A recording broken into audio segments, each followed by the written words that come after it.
नमस्कार। आप सुन रहे हैं कहानी गोल्ड। आइए दोस्तों सुनते हैं डॉक्टर पुष्पा सक्सेना जी की लिखी कहानी निर्वासन।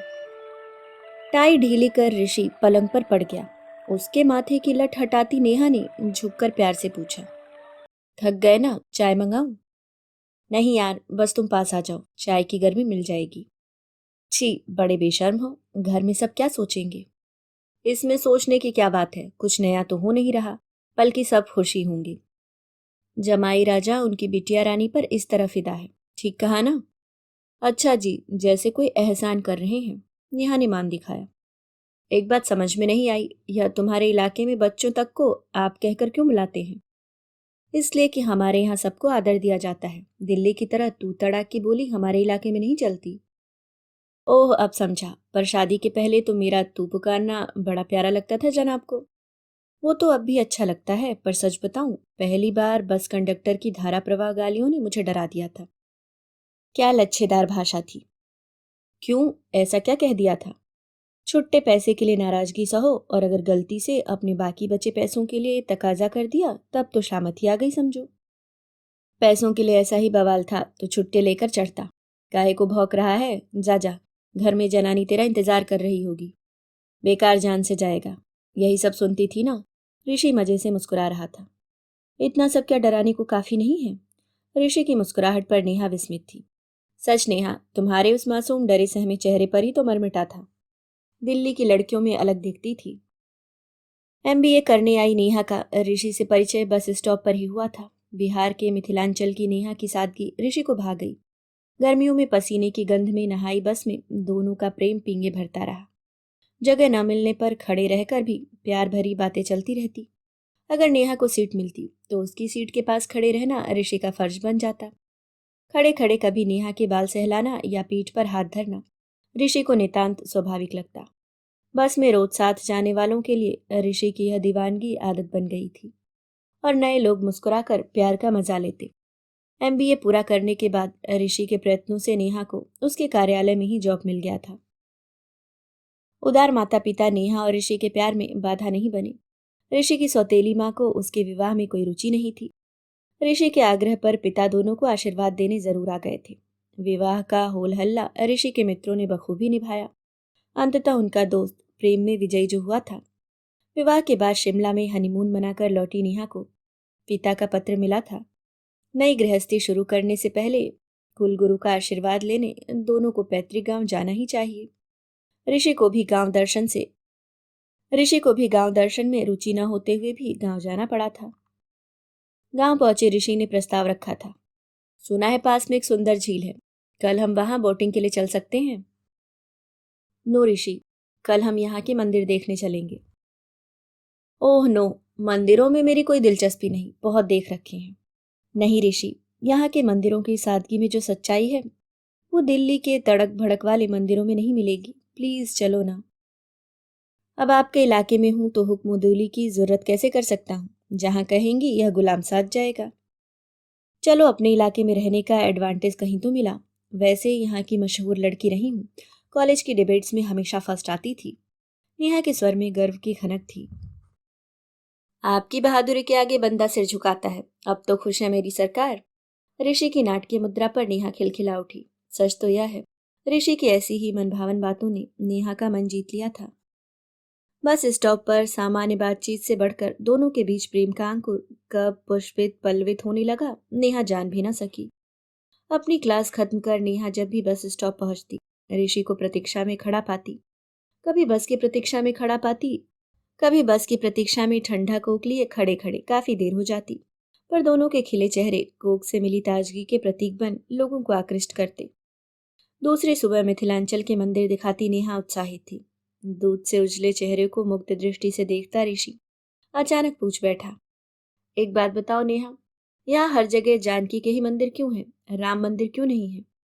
दादी कहा करती थी कि जानकी जी मिथिला की बेटी थी। रामचंद्र ने उनका परित्याग किया था। बेटी का निर्वासन मिथिला वालों के लिए दुखदायी था। पर दामाद को दंडित तो नहीं किया जा सकता ना।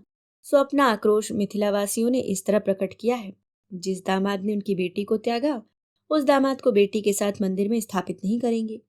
बस इसलिए यहाँ जानकी मंदिर है। सीताराम के नहीं। वाह, दंड के इस निराले तरीके को अगर मर्यादा पुरुषोत्तम राम देख पाते तो मिथिला वासियों की सूझबूझ की दाद जरूर देते। यह परिहास का विषय नहीं ऋषि, सच कहो, क्या जानकी का परित्याग न्यायोचित था? अगर राम की जगह तुम होते तो क्या तुम भी वही करते जो उन्होंने किया?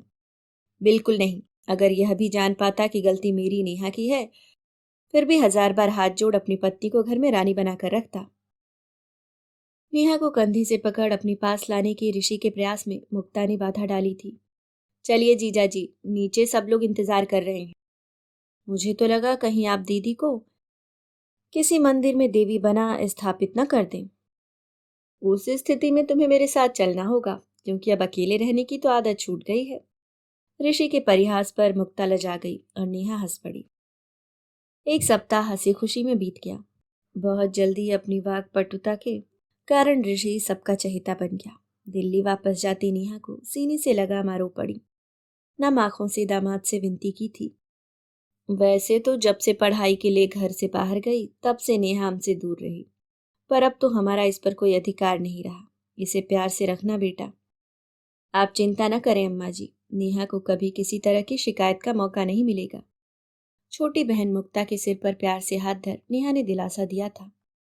जल्दी ही तुझे दिल्ली बुला लूंगी। लड़कियों के लिए वहां बहुत से कोर्सेज हैं, कहीं भी एडमिशन दिला दूंगी।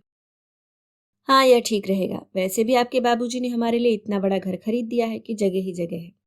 दूसरी सबसे बड़ी बात, दिल्ली में मुझ जैसे अच्छे लड़कों की कमी नहीं। मुक्ता भी अपने लिए मनपसंद पति चुन लेगी। क्यों, ठीक कहा ना मुक्ता? जी जीजा जी, आप बड़े वो हैं। सबके सम्मिलित हास्य पर मुक्ता लजा गई थी। दिल्ली पहुंच पुरानी दिनचर्या शुरू हो गई।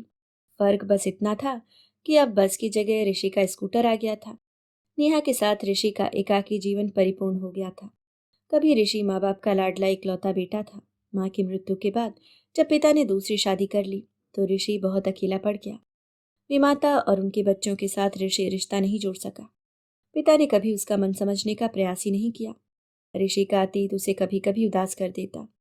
अपनी छोटी सी गृहस्थी को सजाने संवारने में नेहा जुट गई। जब भी कुछ नया खरीदती मुक्ता को पूरी खबर पहुंच जाती। अपनी उस दुनिया में सबसे बेखबर दोनों खुशी से जी रहे थे। अपने सौभाग्य पर नेहा गर्वित थी। विवाह के पहले बाबूजी को शंका थी, कहीं नेहा के चयन में गलती तो नहीं। पर अब सब आश्वस्त थे। प्यार से दमकते उनके चेहरे से रश्क हुआ था। पिछले कुछ दिनों से नेहा की तबीयत गिरी गिरी सी रहती। बिस्तर से उठते ही चक्कर से आते। ऋषि परेशान था। पड़ोस की उर्मिला चाची ने जब किसी खुशखबरी की संभावना की बात कही तो नेहा चौंक उठी। ऑफिस से छुट्टी ले नेहा पास के हॉस्पिटल पहुंची थी। ऋषि किसी सेमिनार में लखनऊ गया हुआ था। लेडी डॉक्टर के कैबिन में नेहा को परिचित चेहरा दिखा था। डॉक्टर की दृष्टि में भी पहचान उभर आई। नेहा, तू यहाँ? डॉक्टर विस्मित थी। मैं भी चक्कर में पड़ गई, तू डॉक्टर बन गई सुरेखा? क्यों, क्या मैं इस लायक नहीं थी यार? ये माना तो मुझसे कुछ ज्यादा होशियार थी, पर हम भी किसी से कम नहीं। मेडिकल एंट्रेंस परीक्षा में क्वालिफाई करके मेरिट में आई, डोनेशन से नहीं। हाँ, यह बता तू क्या कर रही है? मैंने कब कहा तू किसी से कम है? कितने सालों बाद मिल रहे हैं हम। मैंने दिल्ली से एमबीए करके यहीं जॉब कर लिया है। तूने तो एमबीबीएस कानपुर से किया था ना? आज अचानक मिलकर कितना अच्छा लग रहा है। इसलिए तो कहते हैं यह दुनिया बड़ी छोटी है। लगता है शादी वादी भी कर डाली है। तुझे हर काम में बड़ी जल्दी रहती है नेहा। मैंने तो ठीक वक्त पर शादी की है, तू अपनी बता। अरे भाई, हम डॉक्टर तो बूढ़े होकर शादी कर पाते हैं। जनाब सुपर स्पेशलाइजेशन के लिए अमेरिका गए हैं, लौटने पर शादी होगी। और अगर वहां किसी अमेरिकन लड़की को दिल दे बैठे तो? नेहा की पुरानी शरारत लौट आई। तो तेरे लेक्चर बेकार नहीं जाएंगे, तुरंत मुकदमा ठोक दूंगी। मेरे इतने साल जो व्यर्थ किए उनका भुगतान करें। आज तक तेरे कॉलेज के भाषण याद हैं, क्या जोरदार तर्क दिया करती थी। लड़के भी तुझसे बहस करते घबराते थे। अब पतिदेव को भाषण देती है या नहीं? अरे वे इतने अच्छे हैं कि भाषण देने की जरूरत ही नहीं पड़ती। हर बात आसानी से मान जाते हैं सुरेखा। यानी कि महिला उत्पीड़न के विरुद्ध दिए गए तेरे भाषण बेकार ही गए? हाँ, यह तो बता, हॉस्पिटल का चक्कर लगाने क्यों आई है? निश्चय ही अपनी पुरानी सखी से मिलने तो आई नहीं है। पुरानी सखी ने कोई अता पता छोड़ा होता तब न ये शिकायत की बात बनती। पता नहीं क्यों पिछले कुछ दिनों से सुबह सुबह चक्कर आते हैं। तो आप खुशखबरी के लिए तैयार हो जाइए नेहा जी। पढ़ी लिखी है, इतना भी नहीं समझ पाई? पर अभी मेरा मतलब यह तो बहुत जल्दी होगा सुरेखा। मैं अभी मेंटली प्रिपेयर्ड नहीं हूँ। क्या मतलब? फैमिली प्लानिंग शब्द कभी सुना है? क्या कोई प्रिकॉशन ली थी? नहीं। नहीं तो तैयार हो जा। घर में नन्ही जान आने से रौनक बढ़ जाएगी। चल तेरा चेकअप कर लो। आज रहने ही दे, कल ऋषि के साथ आऊंगी तब। क्या नाम है तेरे मियाँ का? ऋषि मेहता। क्या हुआ, नाम सुनकर चौंक क्यों गई? कुछ नहीं। इस नाम के साथ एक कहानी जरूर जुड़ी है, पर तुझे डरने की जरूरत नहीं। तेरे ऋषि का उस कहानी से कोई वास्ता नहीं है। सुरेखा हंस दी। कहीं इस नाम के साथ प्रेम वेम का चक्कर तो नहीं था? छोड़, वो एक दर्द भरी दास्तां है, फिर कभी सुनाऊंगी। सुन, कल ऋषि के साथ जरा जल्दी आना, पहले तेरा ही चेकअप कर लूंगी। घर यहाँ से दूर तो नहीं? ओ, बातों बातों में अपना पता देना ही भूल गई। अपना कार्ड दे रही हूँ, जब फुर्सत मिले आ जाना। विजिटिंग कार्ड निकालती नेहा के पर्स से ऋषि के साथ खिंचा नया फोटो टेबल पर गिर पड़ा। फोटो उठा सुरेखा ने भरपूर दृष्टि डाली थी। कुछ देर पहले का मुस्कुराता चेहरा अचानक गंभीर हो उठा।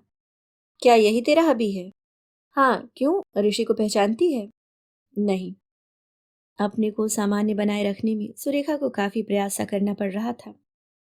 कुछ देर पहले तो ऋषि के नाम पर चौंकी थी, और अब फोटो देखकर जैसे डर गई है। आखिर बात क्या है सुरेखा? कुछ नहीं, तुझे यूं ही वहम हो गया है। एक काम कर, कल चेकअप के लिए अकेले ही आना। तेरी बातों से मेरा शक पक्का हो रहा है। जब तक सच नहीं बताएगी मैं यहीं धरना देकर बैठूंगी।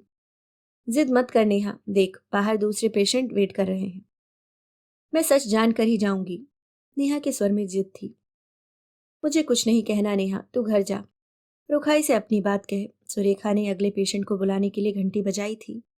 विस्मित नेहा कैबिन से बाहर निकली, अपमानित अनुभव कर रही थी। उसी शाम ऋषि को साथ ले नेहा डॉक्टर सुरेखा के घर पहुंची थी। कॉल बेल बजाने पर दरवाजा खोलती सुरेखा चौंक गई। ऋषि का तो चेहरा ही उतर गया। आप? ऋषि अचानक कह गया। तुम सुरेखा को जानते हो ऋषि? सॉरी नेहा, अभी इमरजेंसी कॉल पर निकल रही हूँ। किसी दिन हॉस्पिटल आ जाना। इतनी दूर से तेरे पास आई हूँ, ऐसी भी क्या बेरुखी? 2 मिनट रुक नहीं सकती? नेहा खिसिया गई थी। 2 मिनट में किसी का जीवन जा सकता है।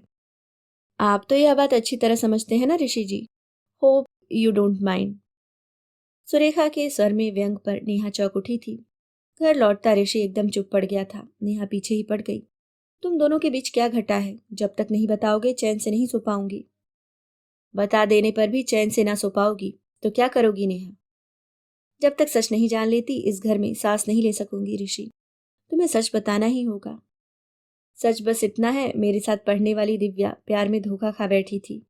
प्यार के वादे करने वाला किशोर उसकी प्रेगनेंसी की बात सुन शहर छोड़कर गायब हो गया। वह माँ बाप से सच बताने का साहस नहीं कर सकी। दिव्या को मुझ पर विश्वास था। उसे साथ ले हॉस्पिटल जाना पड़ा था। अनफॉर्चुनेटली एबॉर्शन के समय एक्सेसिव ब्लीडिंग के कारण दिव्या की मौत हो गई। उस वक्त तुम्हारी सुरेखा ही सीनियर डॉक्टर को असिस्ट कर रही थी। अगर सच यही था तो सुरेखा तुमसे क्यों नाराज दिख रही थी ऋषि? तुमने तो मुसीबत में पड़ी लड़की की मदद करनी चाहिए थी। दूसरे दिन नेहा सुरेखा के पास अकेली पहुंची थी। एक बात बता सुरेखा, तो ऋषि को देखकर उखड़ सी क्यों गई? ऋषि ने दिव्या की मदद की थी, पर शायद तुझे कोई गलतफहमी हो गई। यह तो ऋषि की बताई कहानी है। खुद उस लड़की ने मुझे बताया था। उसके गर्भ में ऋषि का शिशु था। दोनों के पास नौकरी या अन्य साधन न होने के कारण एबॉर्शन कराने का निर्णय लेना पड़ा था। हॉस्पिटल के रजिस्टर में दिव्या के पति के रूप में आज भी तेरे ऋषि का नाम दर्ज है नेहा। मरने वाले झूठ नहीं बोलते। ओह नो, यह सच नहीं हो सकता। सिर थाम नेहा कुर्सी पर ढहसी गई थी। मैंने पहले ही कहा था, सच सह पाना आसान नहीं होगा। वैसे भी प्रैक्टिकल नेहा, जो बीत गई सो बात गई। तो ऋषि को प्यार करती है। अतीत को भुला देने में ही भलाई है। निर्णय लेने में नेहा को देर नहीं लगी थी। अपना सामान पैक करती नेहा को ऋषि ने समझाना चाहा था। मैंने तुम्हें सच बताया है नेहा, मेरी बात पर विश्वास करो। बात सच झूठ की नहीं है ऋषि, तुमने मेरा विश्वास तोड़ा है। अगर तुम्हारा सच तुमसे सुन पाती तो शायद मेरा निर्णय दूसरा होता। तुम्हारा अपराध भी क्षम्य होता। पर अब नहीं ऋषि, नहीं। अब मेरा निर्णय नहीं बदल सकता। तुम्हारा निर्णय क्या है नेहा? हमारे लिए घर खरीदते वक्त मम्मी पापा ने कहा था, घर एक मंदिर होता है। पति पत्नी का एक दूसरे के प्रति प्यार और विश्वास ही घर की नींव मजबूत बनाता है। पर हमारी वो नींव खोखली निकली। मैं घर छोड़कर जा रही हूँ ऋषि। पर यह घर तो तुम्हारा है नेहा, तुम्हें घर छोड़ने की जरूरत नहीं। याद है ऋषि, जानकी मंदिर देख तुमने कहा था मिथिला वासियों के दंड का तरीका निराला है। आज उसी परिपाटी में मैं मिथिला की बेटी अपने को स्वयं इस घर से निर्वासित कर रही हूँ। पर इस तरह तो तुम अपने को दंडित कर रही हो नेहा, मुझे नहीं। मेरा निरपराध निर्वासन हमेशा तुम्हें अपनी भूल याद दिलाता रहेगा ऋषि। हमारे दंड का तरीका सचमुच अनोखा है ऋषि। उदास मुस्कान नेहा के होठों पर आई। सीढ़ियां उतरती नेहा को ऋषि निर्वाक ताकता रह गया। अभी आप सुन रहे थे डॉक्टर पुष्पा सक्सेना जी की लिखी कहानी निर्वासन।